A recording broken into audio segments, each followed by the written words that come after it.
감사K는 지난주부터 의사소통도 어려운 지적장애인을 상대로 한 수억 원대 소송 사기 사건을 집중 보도해드리고 있는데요. 이번 시간에는 이 내용을 취재하고 있는 고민주 기자와 보다 자세하게 이 내용 알아보겠습니다. 안녕하세요. 네. 자, 저도 이번 소송 사기 사건 보도를 보면서 참 화도 많이 났고 깜짝 놀라기도 했는데 이번 사건을 좀 간단하게 정리 좀 해주실까요? 네, 이번 사건은 지적장애인의 성년 후견인을 맡고 있는 60대 남성 이모 씨가 지적장애인을 상대로 수억 원대 소송 사기를 벌였다는 것이 핵심입니다. 3년 전인 2021년 장애인 시설에 사는 30대 중증 지적장애인 고모 씨에게 법원의 지급 명령이 내려지는데요. 22년 전인 2002년 이 씨의 남동생에게 차용증을 쓰고 약 3억 원을 빌렸으니 갚으라는 명령이었습니다. 아니, 22년 전이면 지적장애인 고 씨는 미성년자일 때였네요. 맞습니다. 2002년 당시 고 씨의 나이는 17살에 불과했고 네. 고 씨는 차용증과 변제각서가 무엇인지 정확히 이해하지 못하는 중증 지적 장애인입니다. 결국 장애인 시설에서 장애인 권익 옹호기관으로 신고를 했고 지난해 8월 고소장을 접수한 경찰은 이 형제의 휴대전화에서 소송 사기를 벌인 정황을 확인했는데요. 이 형제는 소송 사기 혐의로 구속돼 검찰에 넘겨졌습니다. 그런데 검찰에선 형은 혐의를 인정했다며 구속해 재판에 넘겼지만 동생은 공모 증거가 부족하다면서 재판에 넘기지 않은 상태입니다.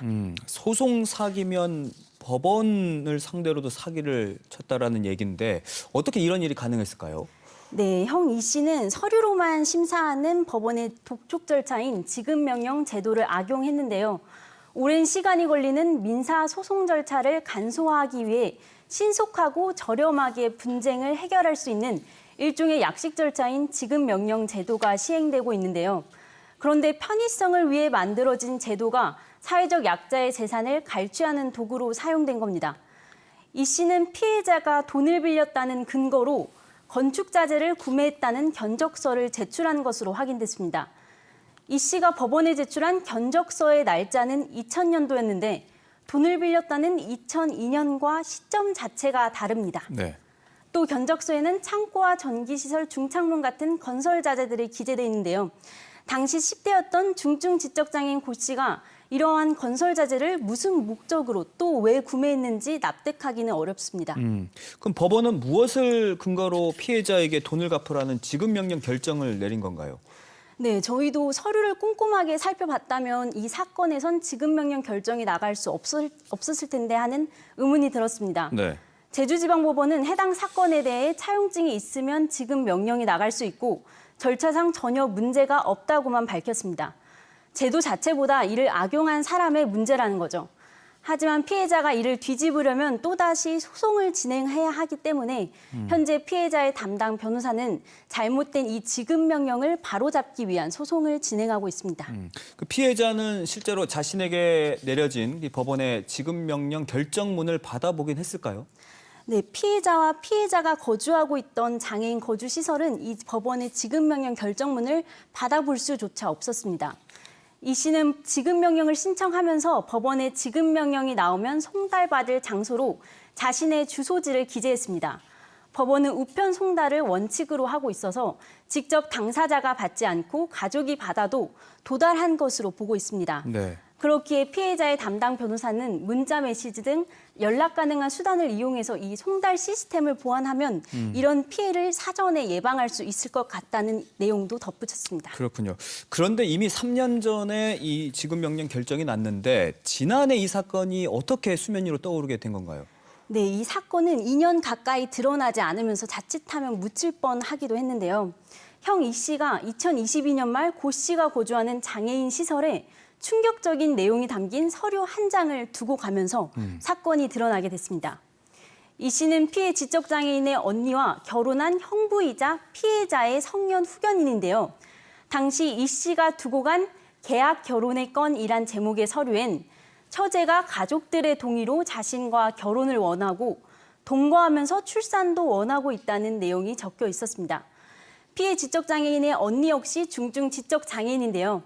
자신의 처제이자 24살 차이가 나는 고 씨와 계약 결혼을 하고 임신까지 하려 했던 것으로 추정됩니다. 결국 이 서류를 수상히 여긴 시설 관계자가 장애인 권익 옹호기관에 이러한 내용을 신고하면서 경찰 수사까지 이어지게 됐습니다. 네, 참 충격적이네요. 그럼 피해 지적장애인의 언니는 그 남편이 지금 구속됐잖아요. 그럼 홀로 지내고 있는 상황인가요? 네, 맞습니다. 취재진이 장애인 권익 옹호기관과 함께 피해자의 언니인 40대 중증 지적장애인의 집을 방문했습니다. 네.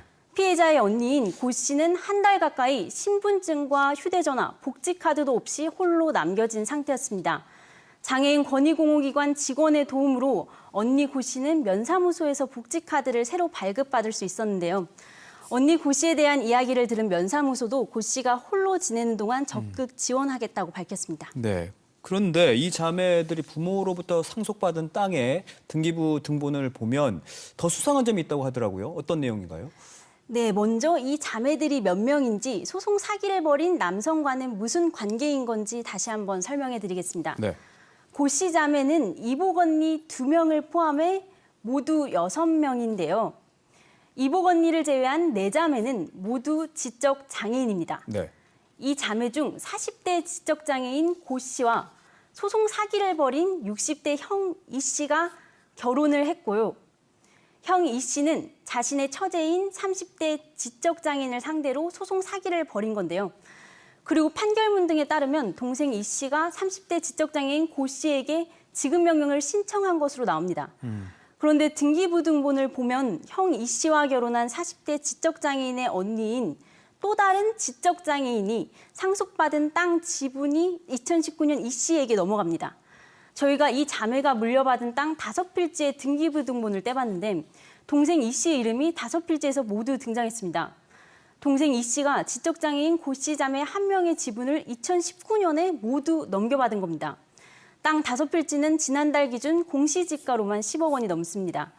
소유권이 이전된 경위를 저희가 파악해봤더니 네. 동생 이 씨는 고인이 된 자매의 아버지가 돈을 빌려갔는데 갚지 않았다며 법원에 소송을 냈고 이후 지분이 넘어간 것이었습니다. 구속된 형 이 씨가 2021년 법원에 지급명령을 신청해서 재산을 가로채려 했던 방식과 비슷하네요. 근데 또 궁금한 게 이 땅 지분이 어떻게 또 어떤 판결로 넘어갔는지가 궁금하거든요. 네, 동생 이 씨가 땅 지분 일부를 넘겨받은 확정 판결은 무변론 판결이었습니다. 무변론 판결은 30일 이내에 상대가 답변서를 내지 않거나 자백할 때 내려지는 선고입니다. 이 판결은 시설에 거주하는 지적장애인 고 씨가 항소하지 않아서 확정됐는데요. 네. 당시 판결문에는 과거 동생 이 씨가 고 씨 자매의 아버지에게 돈을 빌려줬지만 받지 못했고 그래서 2010년 고 씨 아버지가 자신의 땅을 넘기기로 약정했다는 내용이 담겨 있었습니다. 그런데 취재진이 고 씨의 이복 언니를 만나봤는데요. 네. 이복 언니는 고 씨 자매의 아버지 역시 돈 거래를 하기 어려운 지적 장애인이었다고 말했습니다. 또 당시 판결 선고가 내려지기 전에 소송 사기로 구속된 형 이 씨가 확인서라는 서류에 동의하라고 강요했다고 주장했습니다. 이 자매가 상속받은 땅에 석연치 않은 지분 이전에 대해서도 경찰과 검찰의 철저한 수사가 시급해 보입니다. 그러게요. 이 사건의 정확한 진상을 알아내야 할 것 같은데 혹시 탐사K 후속 취재도 이어지나요? 네, 탐사K 후속 취재는 계속됩니다. 추가적으로 올해 3월에도 지적장애인 30대 고 씨에게 내려진 수상한 판결이 있다고 하는데요. 이와 더불어 성년 후견인인 형 이 씨가 제 역할을 했는지에 대한 관리 감독이 어떻게 이루어졌던 건지 이를 추가 취재해서 전해드리도록 하겠습니다. 알겠습니다. 관련 속보도 기대하겠습니다. 고민주 기자 수고 많으셨습니다.